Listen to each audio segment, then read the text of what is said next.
This video is dedicated to James Humphreys. James, thank you.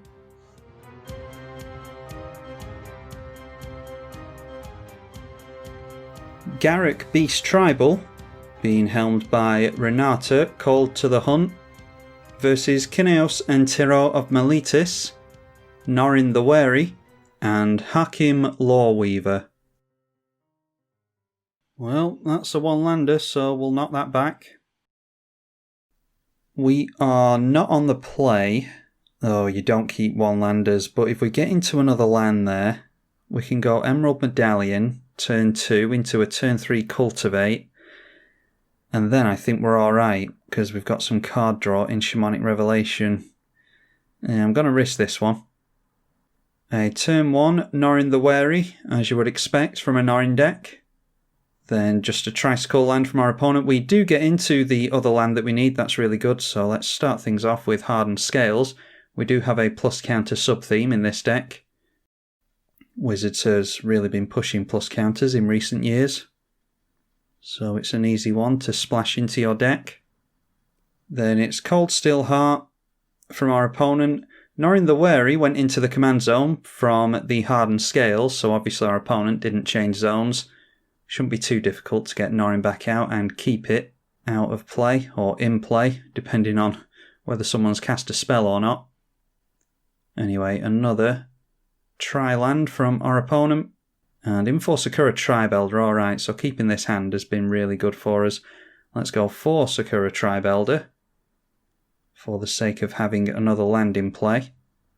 Much easier to get rid of an Emerald Medallion than it is a land. Then a Sol Ring from the mono blue player, followed by a Frantic Search. And they discard False Demise. Whenever the enchanted creature dies, return it to the battlefield under your control. So yeah, that's a really good one with their commander. And then a Sword of Vengeance being discarded as well. Obviously they untap the 2 lands. And then pass the turn over. Norin the Wary coming out again. Hopefully it will actually hit the exile zone this time, as opposed to the command zone. We'll sack the Sakura Tri-Belder now, because I don't think Kynaios of Tiro are going to get down a haste creature. Another tri-land from them, and then they go into Harsh Mentor. And that would have damaged us when we activated Sakura Tri-Belder, had I have forgotten to do it before the Harsh Mentor, so dodging a little bit of damage there. Doubling season for us.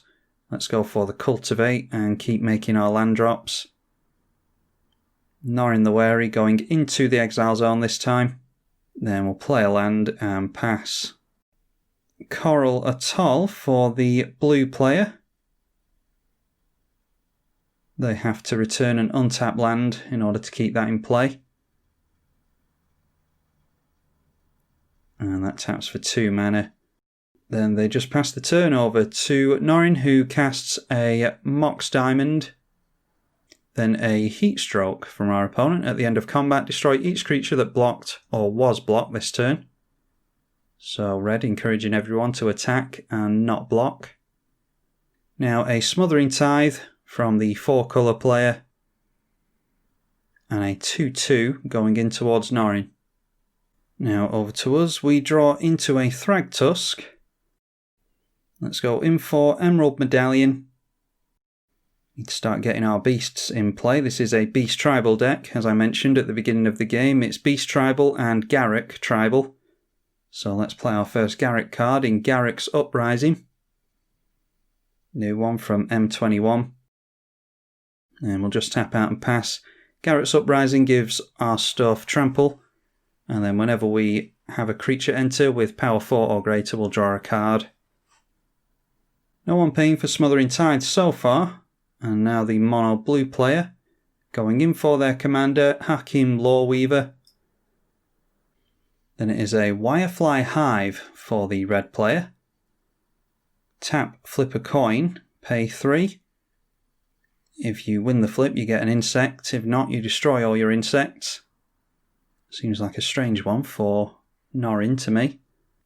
Tend to get that in the Cinder Split and a Corn decks. Now from the 4-colour player with all their treasure tokens, although they haven't spent any, have they? Joy N, Ruin Diver.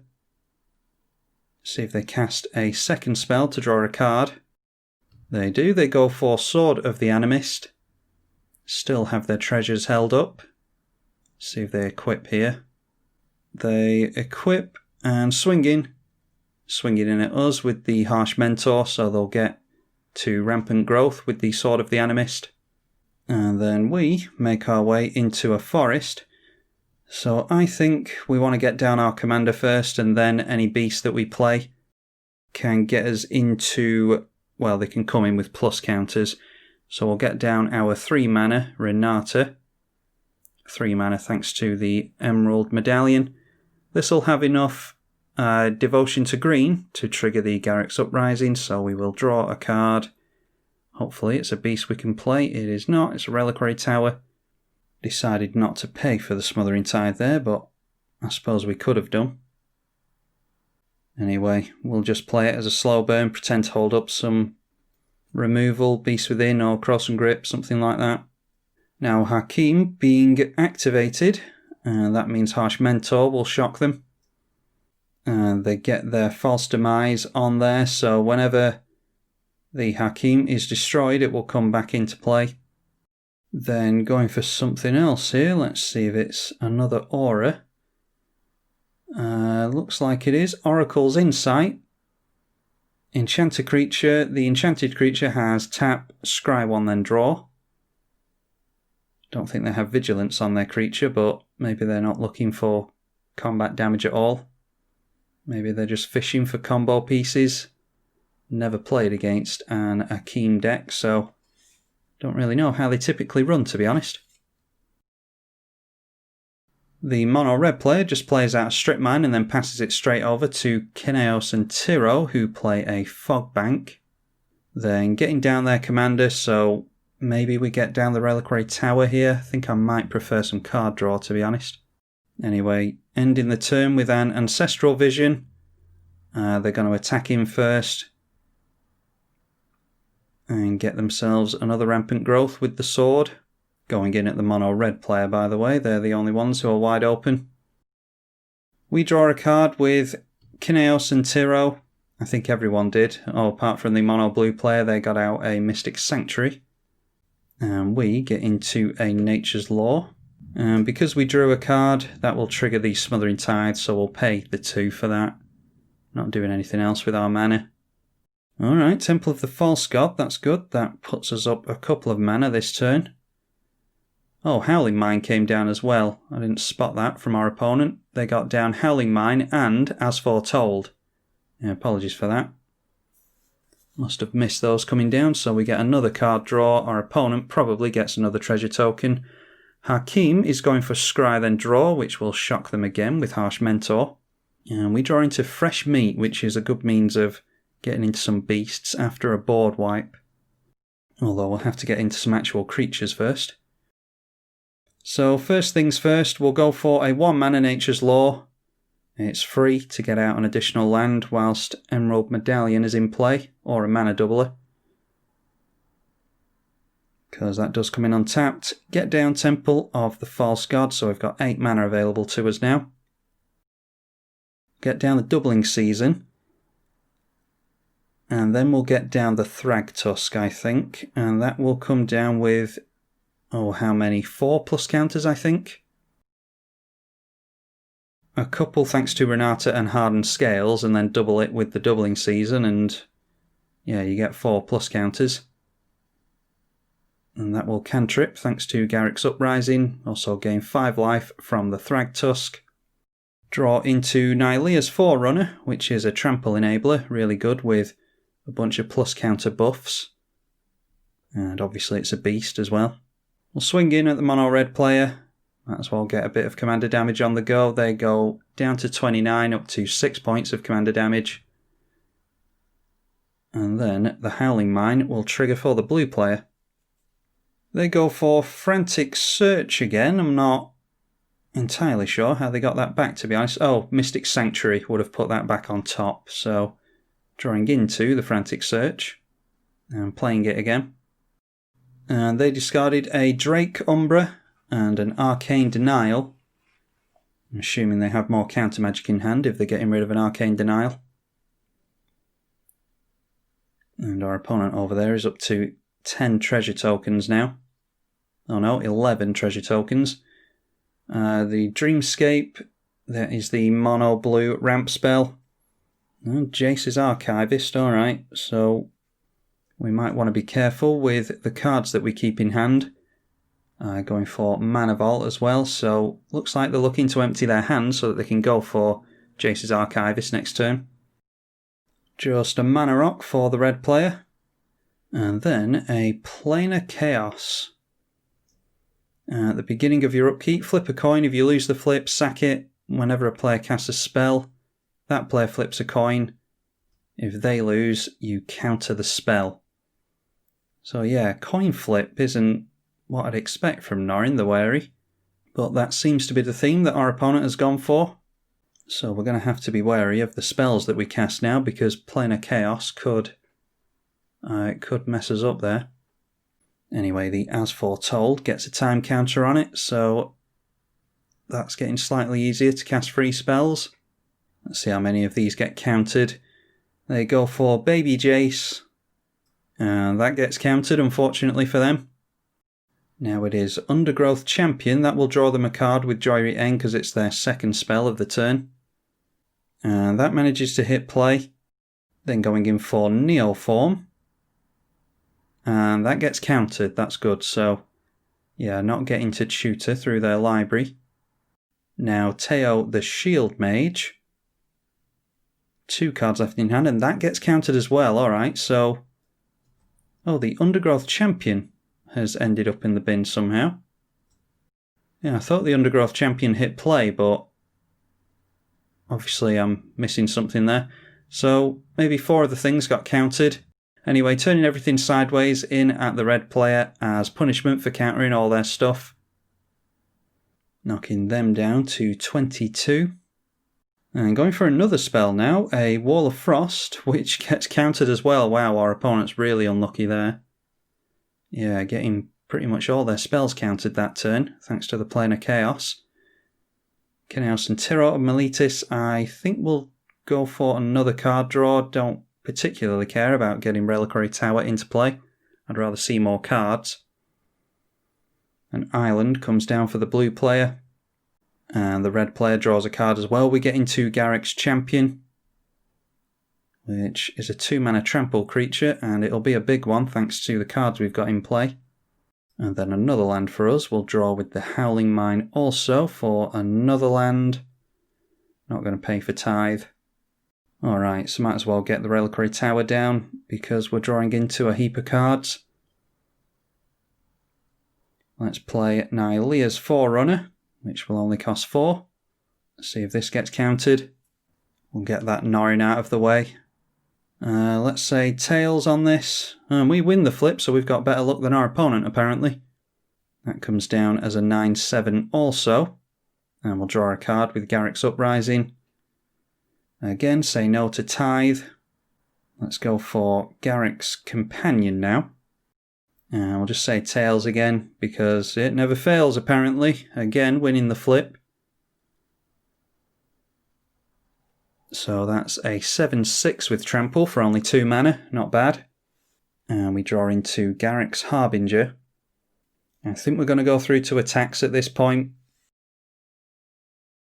So let's just take these 2 in at the red player, because the whole Planar Chaos thing is annoying. Plus the fact that they're wide open. Taking them down to 4. I wouldn't have thought the blue player would take them out, so we're probably seeing another turn from the red player. And yeah, I think we end the turn like that because... Alright, the red player decides to scoop it up at that. Like I said, I think they would have gotten down another turn, but... Yeah, don't like getting bullied apparently. Yeah, decided not to play out the other creatures because I'm expecting a board wipe, although each of our opponents have one card in hand, so maybe should have just played everything out. The blue player goes in for a scry and a draw, then a Felwar Stone, followed by Helm of the Gods, and then going for Capsize. Not sure if that has buyback. They've got no cards in hand. Go for Capsize on Smothering Tithe. Let's see if they go for that into a wheel. They did not use the buyback on Capsize, surprisingly. Although if they're going to wheel here anyway, there's no point in playing the buyback effect, is there? Going for the Jace's Archivist, getting rid of the Smothering Tithe, as well as a bunch of other stuff from us. We will put everyone up to 7 cards in hand here. Argument to be made for us going for fresh meat so that our opponents don't see as many cards, but we wouldn't either. Although we've got better card draw in play at the moment. Our opponent discards Selvala and the Smothering Tithe. We get into more card draw in Beast Whisperer. Thunderfoot Baloth is a good finisher. Guy's Cradle, some good ramp. Yeah, we've got... Oh, Garruk will refill our hand as well. Yeah, so we've got some good stuff going here. Going for ramp with the Dreamscape Artisan, and the Harsh Mentor is doing some decent damage to the blue player. Then going for Enclave Cryptologist, which has another activated ability, so I'm sure they're hating the shock creature over there. Now the Helm going on to the blue player's commander. Oh, and they've gotten down a Sorcerer's Wand as well, which I forgot about. As foretold, up to 2 counters now, Howling Mine continuing to trigger. And it's a Khalni Heart Expedition because our opponent doesn't have enough mana. Then they get down Norn's Annex. That might make it tricky for us. We're still at a fairly high life total, so I think we should be able to smash through easily enough. Although the high toughness on Kynaios might make things difficult. And speaking of making things difficult, a Teferi's Puzzle Box means we don't keep any of the cards that are in our hand currently, unfortunately. And then a Whirlwind of Thought. So, yeah, that wheel, allowing the 4-colour player to get some really good stuff into play. And they haven't even used any treasures yet, although they're about to. A Fevered Visions, and they will draw a card thanks to Whirlwind of Thought. So it looks like this is some kind of draw pain group hug type deck, typical of Tiro and Meletis. Yeah, and that is also typical of them. Rites of Flourishing. Again, it cantrips thanks to the Whirlwind of Thought. Thankfully, before we shuffle everything away to Teferi's Puzzle Box, we'll get to put in the Gaia's Cradle with Tiro and Meletis' trigger at the end of the turn, so it's not all bad. Looks like they're still going for more stuff. Oh, Teferi's Ageless Insight. Haven't played against that yet. So that doubles up their card draw, of which they've got plenty at the moment, thanks to the enchantments. Now a Clear the Mind. Target player shuffles their graveyard into their library and draws a card. So they'll draw, well, a couple from the Whirlwind, and then a couple from the effect itself. So they're up to 7. Now going for Clock Spinning. Choose a counter on a target permanent or suspended card. Remove that counter from that permanent or card, or put another one of these counters on it. Oh, so they've just gone after the Khalni Heart Expedition there. Bumping it up to 3 counters. I think it's only 3 it needs. Yes, it is. So they sacrifice that straight away, grab a couple of lands. Yeah, they've got a lot of basics, considering it's a 4-colour deck, so they're doing well on the colours front over there. And all the way up to 8 cards in hand. Then Master Biomancer, a pet card of mine. I love Master Biomancer.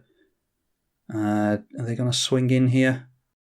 They do not. They just put Fevered Visions and Kynaios and Tiro of Meletis on the stack. We will throw out a Gaia's Cradle. Our blue opponent throws out a land as well. Let's see if our opponent stacks this correctly. They do. They put Teferi's Puzzle Box on the stack first, so we draw extra cards and then shuffle them away. So just clearing some lands off the top. Get a Grave Sifter, which might have been useful, but we'll just see what else we get into. Get into some enchantment hate as it happens, which, yeah, might be very useful with this current board state. Also get into Nykthos, Shrine to Nyx, with plenty of green in play, so yeah, we'll drop that immediately. Use the Temple to activate that, and that gets us into 9 mana. Then, speaking of pet cards, let's go for another one of mine. That is Primeval Bounty. Get a hell of a lot of value out of this thing. We can play another land thanks to the enchantment that our opponent has over there. That gains us 3 life. Then let's go for Terror Stomper. Can't be countered. An 8/8 with Trample, although it's going to be much bigger than that. That will get us into a beast as well, which just so happens to be really good in a beast tribal deck. That draws us a couple of cards because those beast tokens come down as 7/7 trample creatures. The Terror Stomper comes down as a 12/12. We've got Great Henge comes down for free, effectively. And then we can throw plus counters on something. Maybe we'll just pile them on a trample beast. Put them on Garruk's companion. And that is, what is that? I think it's 8 counters, because it's 3+1 and then double it. So that's a 13/14. Even more plus counters with the Great Henge. We'll tap that down, gain a couple of life. Now we'll go in for Woodland Bellower, which, as you've no doubt guessed, is another beast, and it will bring in with it another couple of beasts. More card draw in Garruk's pack leader. Don't think we're struggling on card draw here. Woodland Bellower, as well as the 2 beast tokens, allows us to tutor for a 3-drop. And typically we'd go for Wirewood Savage, which you can see at the bottom there, but we're drawing enough cards. Yeah, I think we'll go for it anyway. I have wanted to see how it will perform. So whenever a beast comes in, we'll draw a card now. I think that is a May ability though.